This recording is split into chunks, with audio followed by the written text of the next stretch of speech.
Como que eu utilizo o método dos estados limites para determinar aí as ações solicitantes na minha estrutura?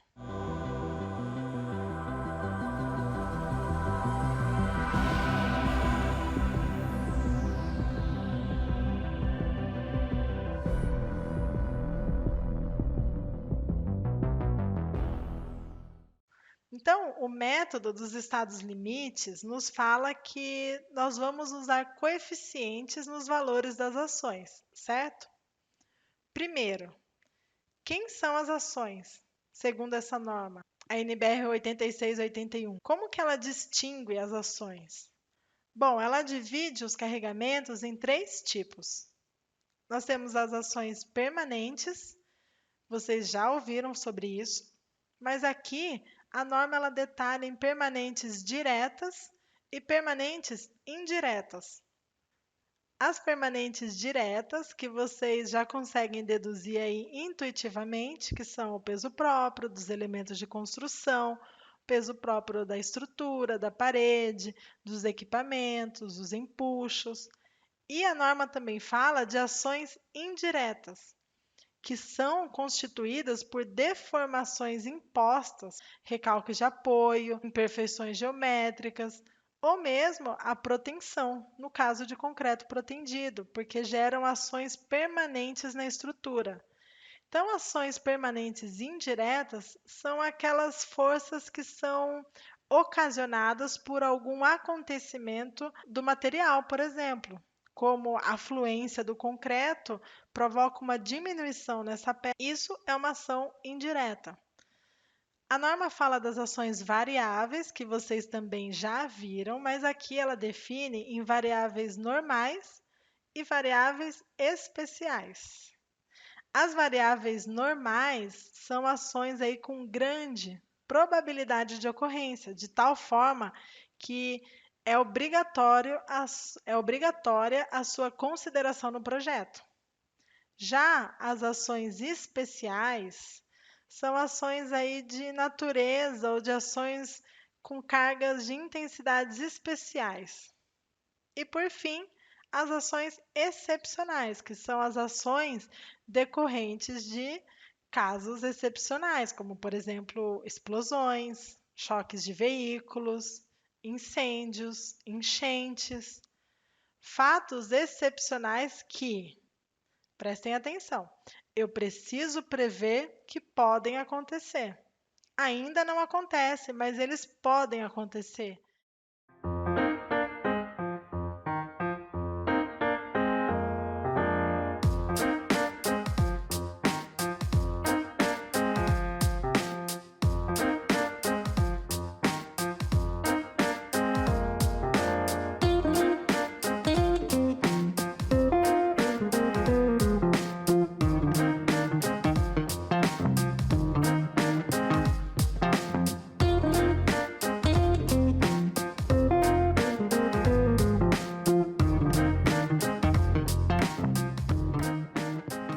Uma vez que eu já entendi que as ações existem, eu preciso ter em mente que o princípio desse método é o seguinte: nós temos FD, onde FD representa aí um valor de cálculo do conjunto de ações.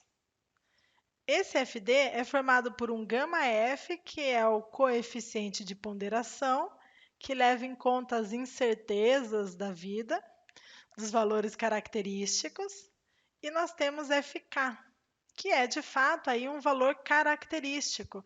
Eu encontro esse valor FK naquela norma, como por exemplo a NBR 6120, que fala sobre ações em edificações.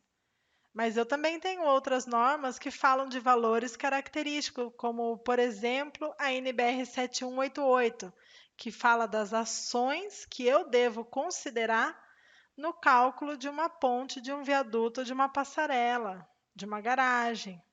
Tem a norma NBR 6123, que fala das ações do vento, entre outras. Então, são várias normas que vão fornecer os valores característicos. Quando eu conheço esses valores característicos e sabendo que existe coeficiente de ponderação, me resta fazer combinações. E é disso que esse método trata, de combinações de ações de, de acordo com os respectivos coeficientes de ponderação. É basicamente essa a melhor definição sobre esse método.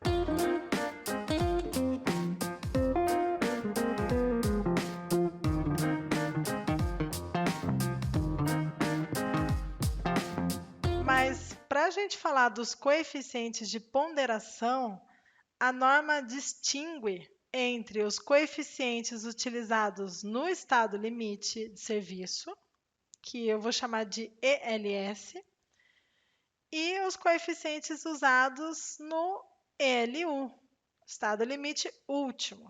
São diferentes? Sim, são diferentes.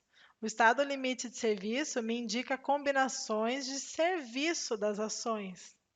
Quais são as ações? As ações que nós vimos aqui, permanentes, variáveis, excepcionais, com os seus respectivos coeficientes. E o estado limite último indica combinações últimas para isso.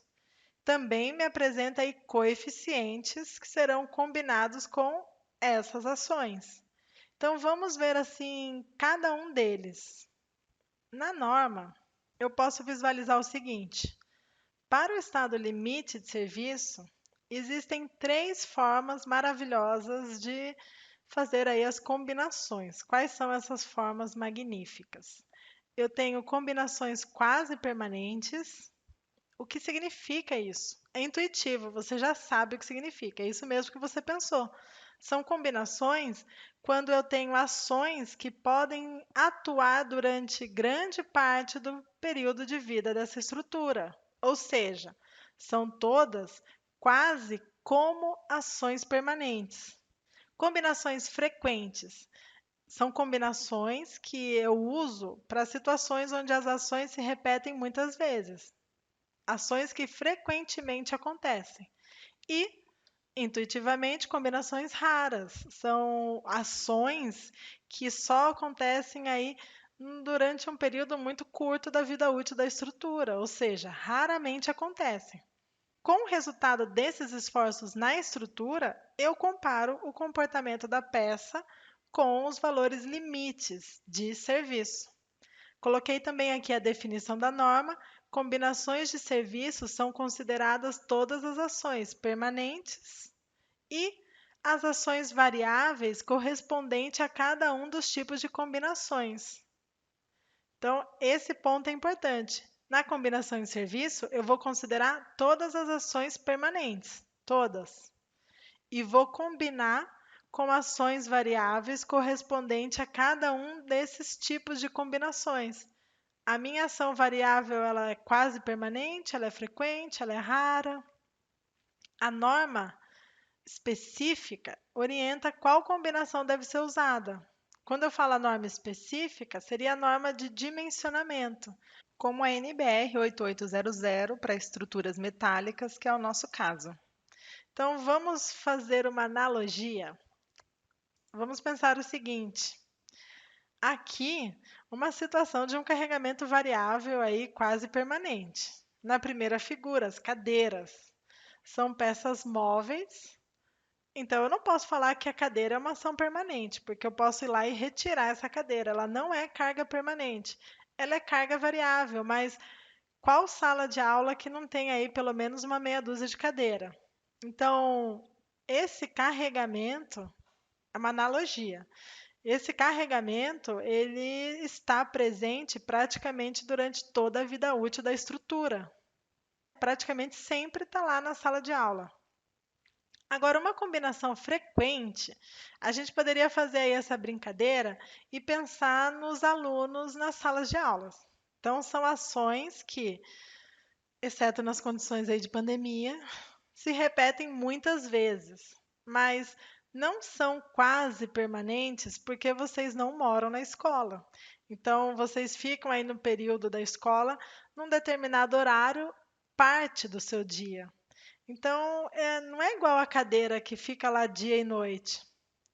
Esses alunos, a gente poderia pensar aí num carregamento para uma combinação frequente. E aí, seguindo essa analogia aí da sala de aula, a gente pode pensar numa combinação rara, aquelas ações ali numa sala cheia, né, que acontece curiosamente, misteriosamente, no dia anterior de uma prova, por exemplo. Então, com algumas provas ao ano, seria uma ação variável com uma probabilidade rara de acontecer. Não no caso de vocês, claro, mas estou pensando aí numa situação hipotética da sala de aula. Bom, então o que que a gente faz aí com essas combinações de ações? Vamos começar pela combinação quase permanente. A norma, ela apresenta essa equação aqui maravilhosa.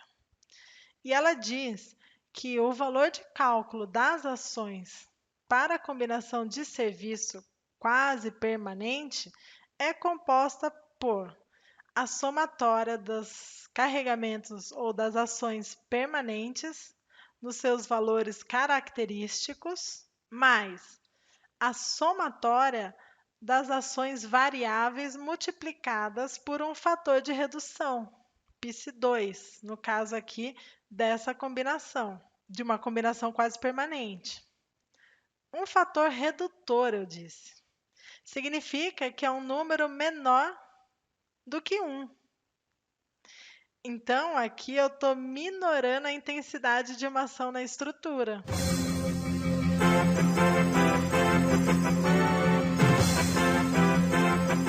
Se eu falei que uma determinada carga variável tem um valor de norma de, por exemplo, 5 quilonewtons por metro quadrado, aqui eu vou multiplicar esse valor 5 por um número menor do que 1. Eu vou reduzir a intensidade dessa ação. Aí você pensa o seguinte: mas professora, nós vamos sempre majorar os esforços e minorar as resistências no dimensionamento. Se você teve essa dúvida, parabéns. Significa que você está em dia aí com os estudos. Agora, você está aí refinando o seu conhecimento. Então, realmente, no dimensionamento, nós vamos fazer isso.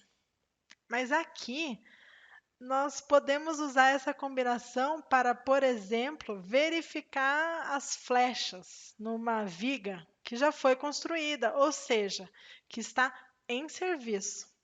Então, aqui eu estou analisando os esforços de uma obra em serviço para verificar aí alguns valores limites. Nesse caso, eu utilizo aí um coeficiente de redução. Então, nas combinações quase permanentes, todas as ações variáveis são consideradas com um fator de redução π2. A combinação frequente já trata as ações de uma outra forma. Essa equação ela diz o quê? Ela diz que o valor de cálculo, FD, valor de cálculo aí das ações para a combinação frequente, ele é composto por somatória das ações permanentes nos seus valores característicos, ótimo, mais um valor, uma ação principal variável no seu valor característico, multiplicado por π1, mais as outras ações variáveis nos valores característicos multiplicados por π2. Independente de quantas ações variáveis eu estou falando aqui, eu vou fazer uma somatória das outras ações que, por um motivo muito pessoal, eu não classifiquei como variável. Quando eu falo pessoal, é porque é você que vai ter que ponderar isso no seu projeto. Se aquele carregamento variável ele é principal ou ele é um carregamento aí com uma consideração secundária. Fica um pouco mais fácil depois quando a gente colocar números aqui no π1 e no π2. Já nas combinações raras, a equação indica que se tenha uma somatória dos carregamentos permanentes nos seus valores característicos, mais o valor da ação variável principal, sem multiplicar por nenhum coeficiente, ou melhor, corrigindo. Pela dedução, existe sim um coeficiente, mas aqui ele vale 1. E somando aí as demais ações variáveis, utilizando aí um coeficiente, um fator π1. Bom, essa é a fórmula aí da gente equacionar e a gente chegar agora num valor mais refinado aí para o meu valor FD. Agora vamos olhar no estado limite último, o que que acontece? No estado limite último, nós temos as combinações últimas, obviamente, com os seus devidos coeficientes. A diferença aqui é que nós teremos aí coeficientes para as cargas permanentes e coeficientes para as cargas variáveis. Diferente um pouquinho do que a gente acabou de ver no estado limite de serviço. Agora, as combinações são divididas em combinações normais, considerando aí as ações usuais para um cálculo aí previsto na construção. Eu tenho as combinações especiais ou de construção, quando eu penso em ações variáveis de natureza provisória ou especial, ou que só atua na fase de construção. E tenho também aí uma combinação excepcional. Então, aqui eu considero ações com efeitos catastróficos. Vejam só. A norma ela não me fala, e ela também não vai te falar exatamente isso, onde que você entra aqui com uma força, por exemplo, de uma onda muito forte no cálculo de uma ciclovia. Não fica claro, ou tão claro, só com essa explicação que a gente acabou de ver aqui. Se você deve considerar aí essa ação, essa força da onda, como uma variável especial ou como uma ação excepcional. Então, você vai precisar, sim, no mínimo, ler essa norma e outras publicações sobre esse assunto para entender sobre isso. Sobre o estudo da ciclovia, você já viu que ficou provado na análise que essa ação do efeito da onda deveria ter sido considerada nos cálculos, mas não foi. Por isso, a peça foi à ruína. Então vamos continuar. Da mesma forma que a gente viu no estado limite de serviço, aqui a norma também indica ações e coeficientes. Na combinação última normal, o valor de cálculo das ações, ele é composto de uma somatória de ações permanentes, sendo essas multiplicadas aí por um coeficiente gama G, mais um coeficiente gama Q, que multiplica uma ação variável principal somada de outras ações variáveis multiplicadas por um coeficiente π0. Essa é a forma aí da combinação normal. Em cada combinação, então, eu tenho as ações permanentes multiplicadas por um coeficiente de ponderação, outro coeficiente de ponderação de cargas variáveis, junto com uma ação variável principal em valor característico e demais ações variáveis, consideradas aí como secundárias, com os seus valores de redução. A combinação especial ou de construção é muito similar com a combinação anterior, ainda bem. As cargas permanentes são majoradas por um gama G, existe um outro coeficiente gama Q para as cargas variáveis, e as cargas variáveis têm a principal no valor característico e as secundárias multiplicadas por um coeficiente π0. O que muda aqui é que, se o tempo de atuação de tal carga for muito pequena, esse coeficiente passa a ser π2. Quem vai definir isso? Você, de acordo com a sua estrutura, o seu carregamento atuante e se você considera aí que esse tempo de atuação é muito pequeno. Por fim, a combinação excepcional, também muito similar, tem aí uma outra particularidade. As cargas permanentes são majoradas pelo gama G, a carga excepcional ela é variável, utilizada com seu valor característico sem nenhuma redução, nem majoração. E as outras cargas variáveis são aí multiplicadas por um fator de redução π0. Ou, se a ação variável principal tiver tempo de atuação muito pequeno, as demais cargas entram na equação com um valor de coeficiente igual a π2 também. Quem vai definir isso? Você, engenheiro, calculista estrutural que está aí elaborando o projeto da sua obra. Então, são essas as combinações. E agora esses coeficientes? Onde moram esses coeficientes?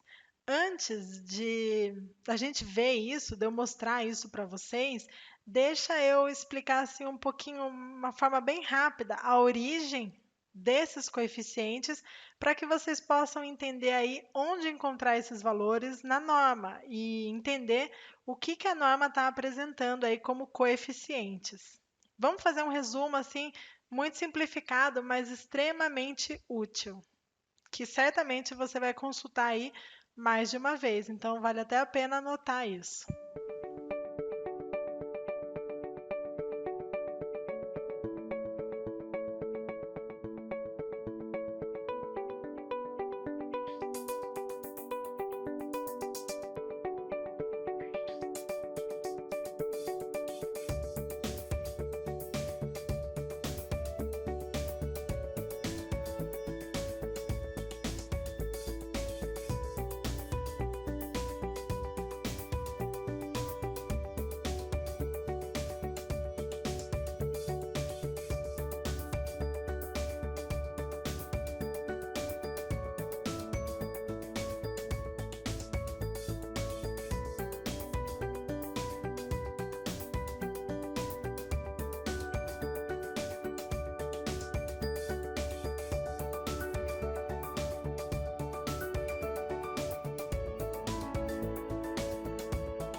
A norma NBR 8681 é uma norma sobre ações e segurança nas estruturas e indica todos os coeficientes aqui da tabela de 1 a 6, dentro da norma aqui essas tabelas. Mas como ela é uma norma assim abrangente, ela indica também que se busquem normas específicas quando elas existirem. É o nosso caso. A gente tem uma norma específica, que é a NBR 8800. Essa norma, ela traz as tabelas com os valores dos coeficientes. Como no caso da tabela 1, a gente tem o gama G, que aí eu preciso lembrar lá da combinação. Eu utilizei o gama G no estado limite último para as cargas permanentes. Então, eu tenho aqui as ações permanentes diretas e eu posso utilizar aqui esses valores nas combinações normais, especiais e excepcionais. Então, por exemplo, eu vou utilizar aqui o peso próprio de uma estrutura metálica. Numa combinação normal, esse coeficiente vale 1,25. Ou, de repente, eu estou falando do peso próprio de estruturas pré-moldadas. Eu tenho um coeficiente que vale 1,3. E assim por diante.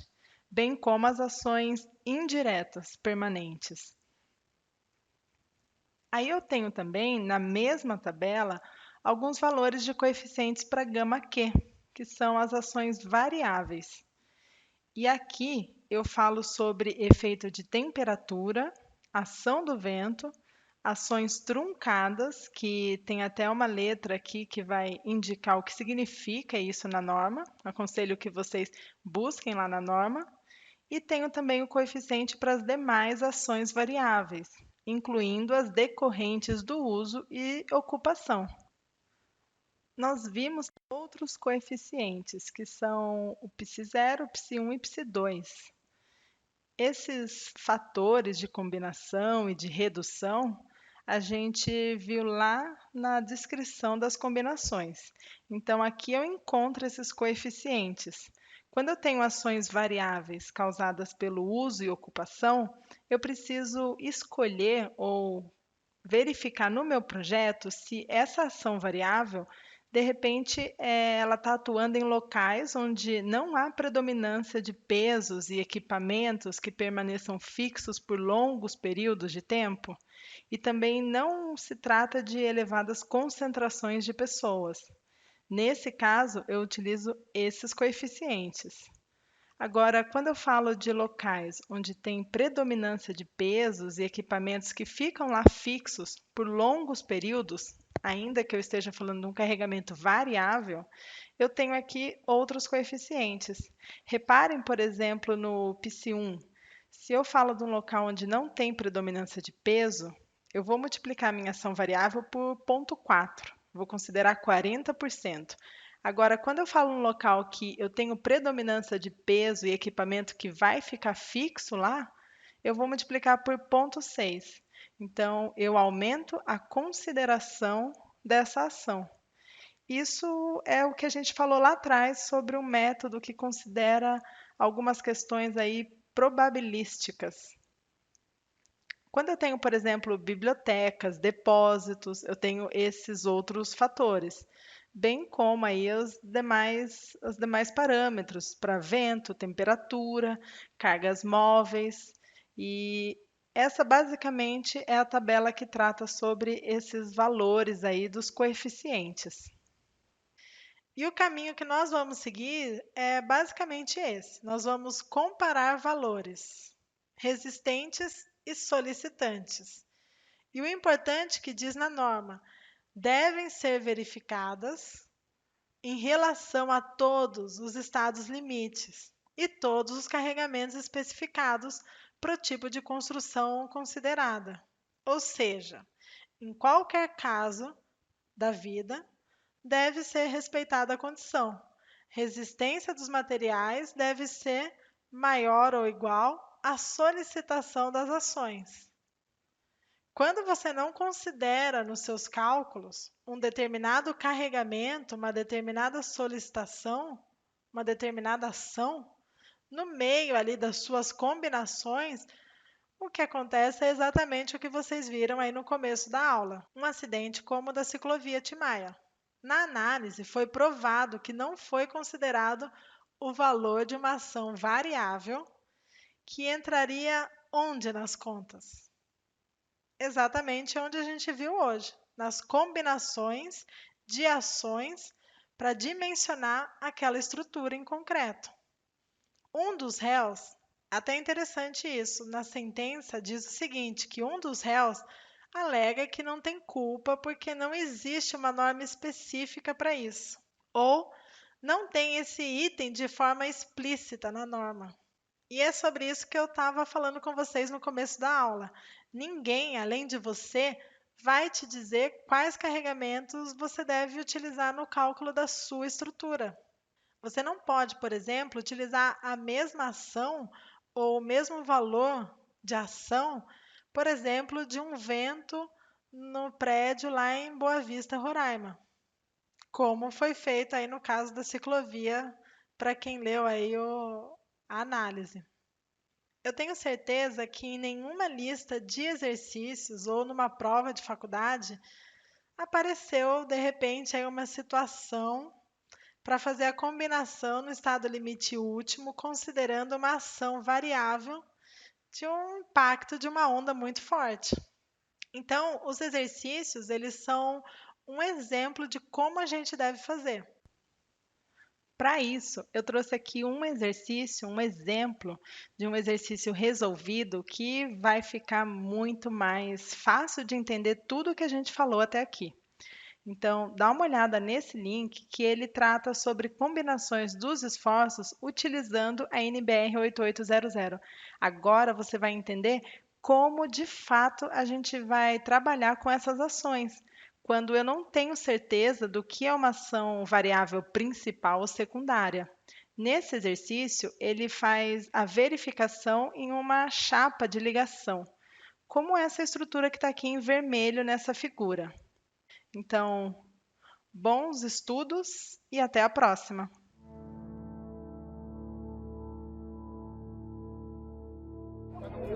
Hoje faz 2 anos que aconteceu essa tragédia e até agora ainda não tem uma solução para a ciclovia.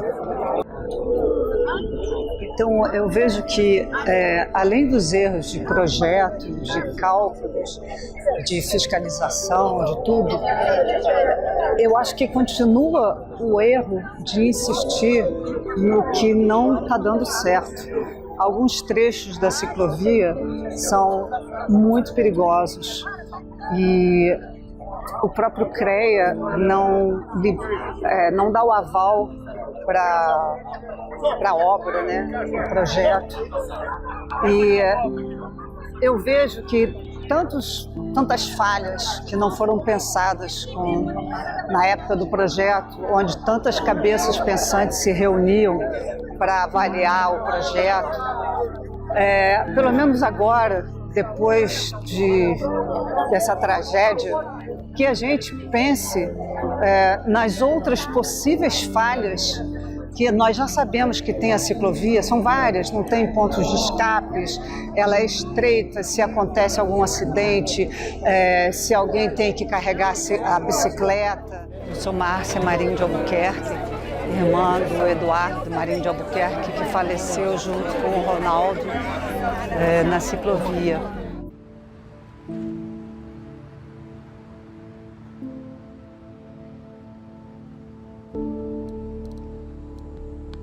Que tem estudado esse problema, por exemplo, hoje nós tivemos 2 depoimentos absolutamente elucidativos, né, para nós que somos um pouco... E eu pertenço ao grupo Não Vamos Esquecer Ciclovia, que é um grupo que está acompanhando desde o início do processo todas as irregularidades construtivas dessa ciclovia, né? Nós entendemos, e os laudos comprovam, que essa ciclovia foi feita de uma forma totalmente equivocada, foi delegado para pessoas que não tinham expertise em fazer obras de passarelas, nem viadutos e muito menos em área costeira. Então, no nosso entender, essas pessoas que delegaram para pessoas que não têm essa expertise tocarem uma obra desse vulto, é uma coisa que tem que ser apurada e averiguada.